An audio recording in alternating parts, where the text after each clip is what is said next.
soccer who's a frustrated athlete. The guy could flat out ball. Always wanted to play hoops at the University of Washington. He's given up that dream to appear on the big screen in the movie The Count of Monte Cristo. Please welcome Jim Caviezel.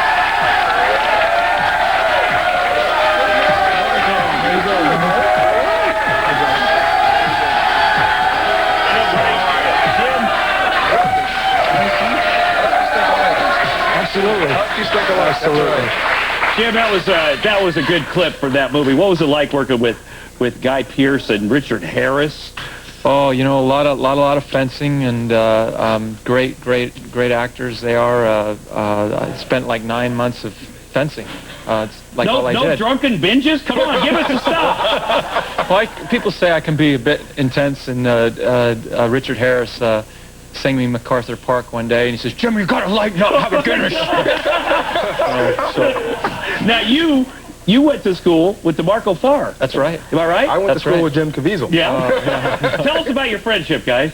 I'm gonna tell you something. This guy, unbelievable. This is DeMarco Fast. We had the most unbelievable team. Those people at home at the University of Washington, people at Washington have to know this. Obviously, and everyone in the country, this is the best football team that we've ever had. That this guy played. In 91. National champion. We would say downset sack. I mean, literally like that. It was downset sack. Watch that Rose Bowl '91. Mm-hmm. That's right. And Elvis Gerback. I mean, the guy didn't know where he was at. Remember? He still doesn't know where he's at. That's right. Do you remember Marinovich? I do remember Todd Marinovich. Do you remember what in that quote in the paper? He says, "All I saw was purple." All I saw was purple. He still sees purple. Ammon DeMarco, boom. Who did you guys beat in the Rose Bowl? Michigan. We beat Michigan. That's right. We beat Michigan. 34-14 or something like that. Oh gosh, I can't remember. We beat them up pretty good. Who cares about football? Aren't you a basketball fan? I got a bone to pick with you. Oh, okay. Can you fight? Yeah. No, I'm just.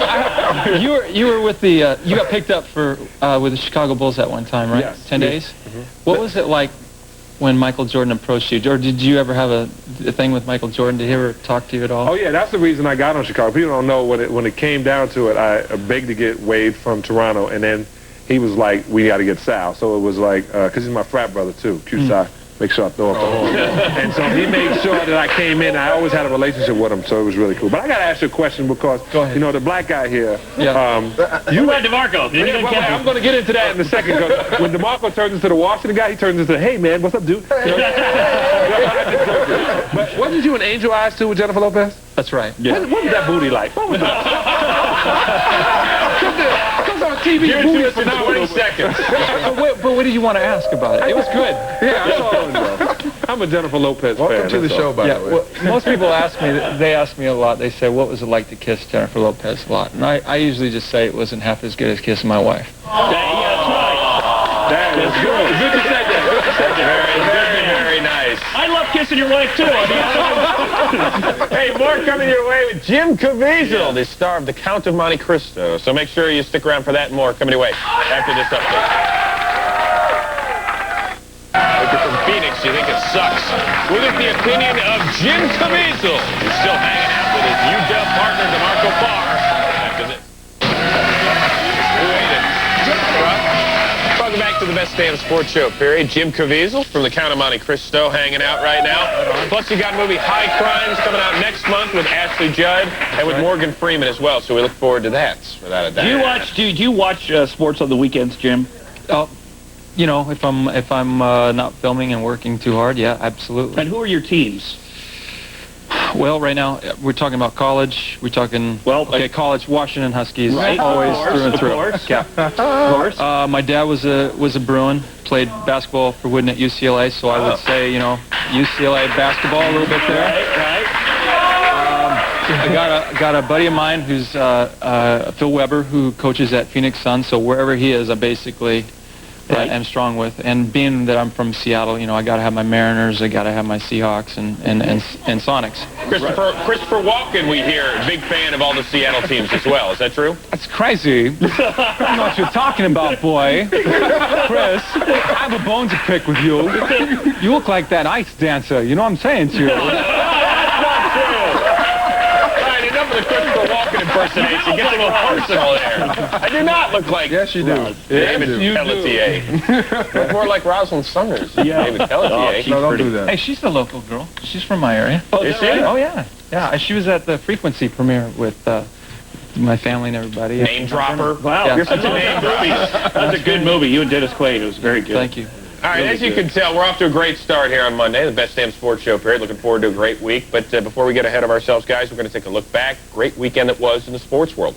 Great weekend for just about everybody except the top-ranked team in college basketball. Duke falls to Maryland, guys, on Sunday. And kind of a rough first half for Jason Williams, their All-American point guard. Self-explanatory. We covered it there. We got it all covered. You know, the thing that kind of pissed me off about that, Maryland was ranked 3rd at the time, Duke #1, and after Maryland wins, all the kids stormed the court. And to me, all right, you know, it's not like they were unranked and they beat the top-ranked team in the land. They're #3. They're a damn good team, a team that John Kruk thinks can win it all. Yep. What's wrong with them storming the court? It's overrated. It's like the wave. It's run its college course. kids. They're probably half drunk. They're having a good time. I'm not against the team having a good time, but expect to be there. Yeah, they expected it, but you know, you did leave Michigan. They do that at Michigan, too. But Michigan's unranked now. Yeah, but you beat the #1 team. I don't care what time of year it is. Especially #1 team that's in your conference. Right. And them being Duke. Jim, I got to ask you a question. We've been talking about the Olympics and the controversy with the skating. Do you have an opinion on that about the medals? Yeah, I do. I'd have to say that Roy Jones Jr., 1988. You're going to give him a gold medal now? Right. We should. And then, you know, this might be reaching. I have a bone to pick with the Soviet Union in 1972. I believe we won that game. Well, of And, course we won that game. I'm not saying to take away from the Soviets, but, how about we both can be gold medalists that game? That's right. That's right, Jim. That's what I say. The motto believes only one person should have to go. That's The winner? exactly. There's a winner and there's a loser. And the second place, yes. That's right. Your winner, because Jim Caviezel is here from the Count of Monte Cristo. He's going to be hanging out one more segment as we give you a wouldn't say to the Buccaneers' new head coach, John Gruden. Stick around for that and more after this. Back to the Best Damn Sports Show period. Jim Caviezel still hanging out with us. And, all right, Jim, I got a question here. You got NBA socks that you're wearing, actually. Oh, right NBA. Now, what the hell? Can Christopher Walken explain to us why you have NBA socks? Oh, boy. You're catchy, let me tell you now. I know this guy who's at Phoenix, and he robbed the locker room for me, and Phil Weber. Yeah, Penny Hardaway's underwear on, too. Let's play the game! All right, time for things you have never said to John Gruden. Jim, these are things you would never say to John Gruden because you like him too much. These are just things not to say. You know how that goes with big stars. Hey, John, a Raider and a Buccaneer are pretty much the same thing. They're both Pirates, and in the playoffs, they both blow. So don't say that because he went over there. Hey, John, how does it feel to be the Bucs' first choice? You know, other than Parcells, Saban, Malarkey, Lewis, Turner, Friedgen, and Mariucci. See, they don't say that. Hey, John, now that you've left the Raiders, when they say one of your receivers has speed, they're talking about amphetamines because, the Raiders are fast. Hey, John, your novels are trivial, uninspired toilet reading. Oh, wait a minute. Those are things you wouldn't say to John Grisham. Okay, I'm sorry. But see, these are things you... Hey, thanks to Jim Caviezel. Go out and check out Count of Monte Cristo. Thank you very much. Check it out. And also High Crimes coming out next month as well. Coming up on Tuesday, show Tony Gwynn, Cookie's former teammate. Plus drag race with Kenny Bernstein and Tony Schumacher. We'll see you there.